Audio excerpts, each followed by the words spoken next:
बहुत समय पहले हरिशंकर नाम का एक राजा था। उसके 3 पुत्र थे और अपने उन तीनों पुत्रों में से वह किसी एक पुत्र को राजगद्दी सौंपना चाहता था। पर किसे? राजा ने एक तरकीब निकाली और उसने तीनों पुत्रों को बुलाकर कहा, अगर तुम्हारे सामने कोई अपराधी खड़ा हो तो तुम उसे क्या सजा दोगे? पहले राजकुमार ने कहा कि अपराधी को मौत की सजा दी जाए, तो दूसरे ने कहा कि अपराधी को काल कोठरी में बंद कर दिया जाए। अब तीसरे राजकुमार की बारी थी। उसने कहा कि पिताजी, सबसे पहले यह देख लिया जाए कि उसने गलती की भी है या नहीं।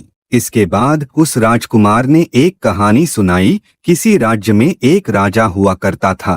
उसके पास एक सुंदर सा तोता था। वह तोता बड़ा बुद्धिमान था। उसकी मीठी वाणी और बुद्धिमत्ता की वजह से राजा उससे बहुत खुश रहता था। एक दिन की बात है कि तोते ने राजा से कहा कि मैं अपने माता पिता के पास जाना चाहता हूँ। वह जाने के लिए राजा से विनती करने लगा। तब राजा ने उससे कहा कि ठीक है, पर तुम्हें 5 दिनों में वापस आना होगा। वह तोता जंगल की ओर उड़ चला, अपने माता पिता से जंगल में मिला और खूब खुश हुआ। ठीक 5 दिनों बाद जब वह वापस राजा के पास जा रहा था, तब उसने एक सुंदर सा उपहार राजा के लिए ले जाने का सोचा। वह राजा के लिए अमृत फल ले जाना चाहता था। जब वह अमृत फल के लिए पर्वत पर पहुंचा, तब तक रात हो चुकी थी। उसने फल को तोड़ा और रात वहीं गुजारने का सोचा। वह सो रहा था कि तभी एक सांप आया और उस फल को खाना शुरू कर दिया।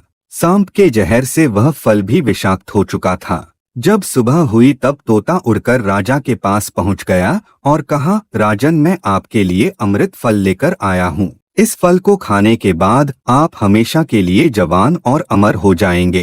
तभी मंत्री ने कहा कि महाराज, पहले देख लीजिए कि फल सही भी है कि नहीं। राजा ने बात मान ली और फल में से एक टुकड़ा कुत्ते को खिलाया। कुत्ता तड़प तड़प कर मर गया। राजा बहुत क्रोधित हुआ और अपनी तलवार से तोते का सिर धड़ से अलग कर दिया। राजा ने वह फल बाहर फेंक दिया। कुछ समय बाद उसी जगह पर एक पेड़ उगा।